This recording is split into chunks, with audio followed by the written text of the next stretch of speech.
થોડી ધજાનો ધણી બેઠો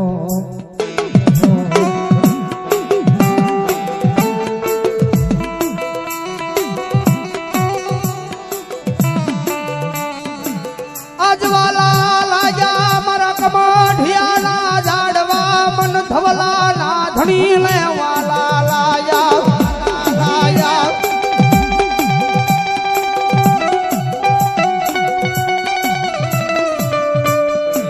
હે મારા ધવલાની જીવની જીવાઈસો આઈસો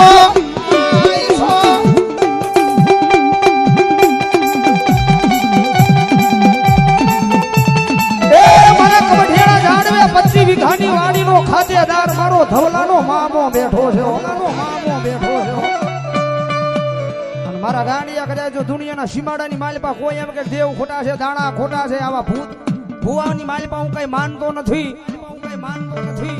હા તો એક દાણ કમઠિયાના ઝાડવે જાજો 25 વીઘાની ખાતેદારમાં વાડીની માલપા જીજા લઈને બેઠો છે મારો ધવલા ગાંડાનો ધણીઓ કમઠિયાની માલપા પગ તો મુકાય પણ ભલામણા કદાચ વાડીની માલપા પગ મૂકીને એમ કહે કે ધવલા ગાંડાનો મામો બેઠો ઈ ખોટો ગાંડિયા એક વાર બોલાય બે વાર બોલાય ને ભલામણા કદાચ ત્રીજી વાર બોલવા તારી જીભ ઊંચી થાય નો થાય જીભ ના ટેરવે તો બેહી જાવ પણ ભલામણા જો કમઠિયાનો સીમાડો વટવા દઉં ને તો હું ધવલા ગાંડાનો મામો નો હોય બાપ મામો નો હોય બાપ મામો નો હોય બાપ મામો નો હોય બાપ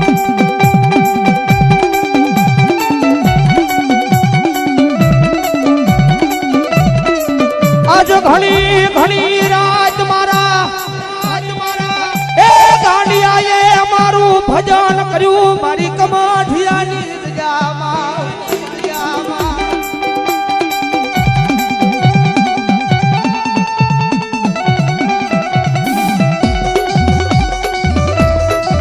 આજે ભજન કરેલું કોઈ દી એ મારા ધવલા તારું હેડે જવા દમ નહીં હું કમાઠિયાનો ધણી બોલું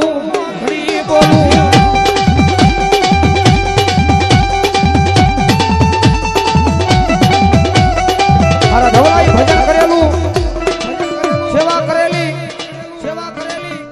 કારણ કે કમઠિયાની માલિપા અનેરા દાખલા મારા ધવલા ગાંડાના મામાએ દીધેલા છે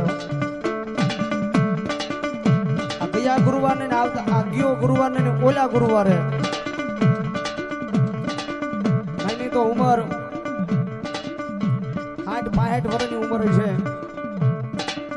અને 10-12 વર્ષથી ખાટલાની માલપા હુતા ને કોઈ એમ કે ભલામણા કરે ઊભો કરી દઉં આ દુનિયાના ડોક્ટર મથી જા દુનિયાના સર્જન મથી જા કે આ માણાનું એકય અંગ કામ ન કરે એકય અંગ હલે નહીં મારા ધવલા ગાંડાના ધણીએ કરે મારા મા કમઠિયાના ઝાડવે કરે મારા મામાએ કીધું છે મારા ગાંડિયા કરે જો ફરો મારા નામ નો હોય વિશ્વા મારા નામ નો હોય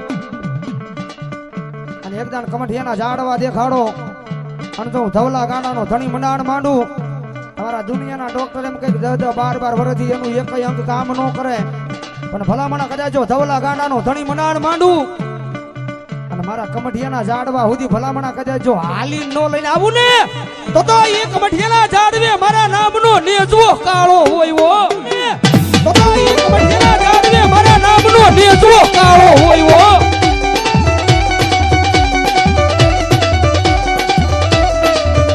આજ મારા ધવલાએ ભજન કર્યું ઈ ભજનમાં કોઈ દી એ ભાવ ખટવા દઉં તેથી મારા ધવલાલા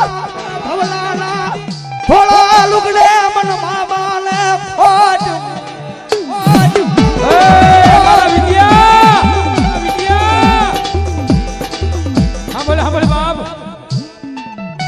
ધક્કો ખાધો છે ને કમઠિયા તમારો ધક્કો એળે નથી આજ કદાચ અહીંયા મારો કમઠિયાનો મામો આવ્યો છે ને અને જો સુધો ઇતિહાસ નો લખી દઉં ને તેથી કમઠિયાની જગ્યાની માલમાં મને મામાના નામને કાળો ડાક લાગી જાય રાજેશ ભુવા 100 રૂપિયા આપીને જગદંબા મેલડીના નામને વધાવો છે ધન્યવાદ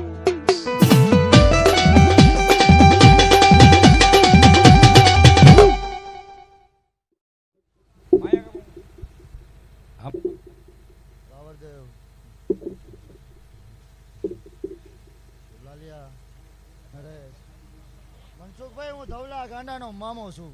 બહુ મામા તમારા ગ્રુપનો ભાવ જોઈને આવ્યો છું.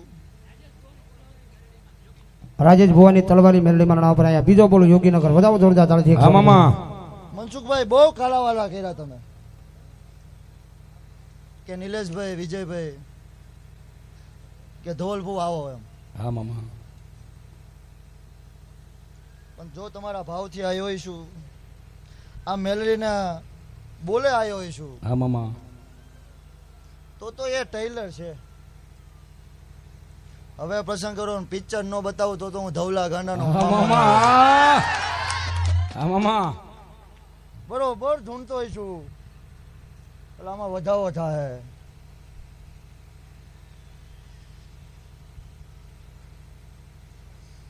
વધાવાનું નામ 7-9 થાય. હા મામા. તો મજા કરો. કોઈ એવું ન કહેતા કે અમે હકાલી છીએ. આ બધું મેલડી હકાલે છે. હા. અહીંની પ્રમુખ મેલડી છે, અહીંની મેનેજર મેલડી છે. અને જેટલા આમ કહેતા હતા ને અમે કાંઈક કરી છીએ, બધા વયા ગયા. હા. એવું નિલેશભાઈ, વિજયભાઈ, હું ધવલા ગાંડાનો મામો બોલું હા છું. મામા. એટલે તમે કોઈ નથી, તમે એના સેવકો છો. એટલે સેવકો થઈને રહીશો એટલે અહીંયા કઈ નહીં ઘટે. બાકી જેટલા એવું કીધું હું હકાલું છું એટલા બધા ઘીરે છે ને એના અહીં આવું છે તો હવાતું નથી. એવું નથી હોતું મામા.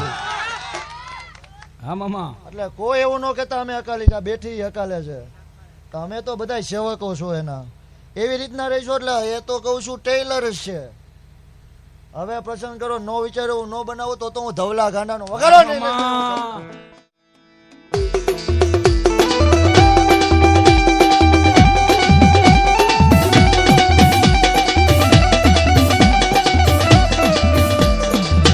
મારી ધોળી ધજાનો ધણી બની બેઠો મારા ધવલાના એ વ્યવહારમાં મારા કમઠિયાના જાડવે જાડવે મારો મામો હા કેસરી. હા કેસરી.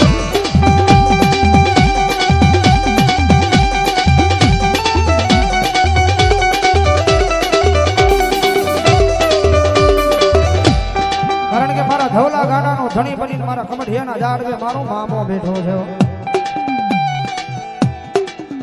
આ દુનિયા લખેલું વાસે જગત કીધેલું કે માણા ગાયેલું ગાય.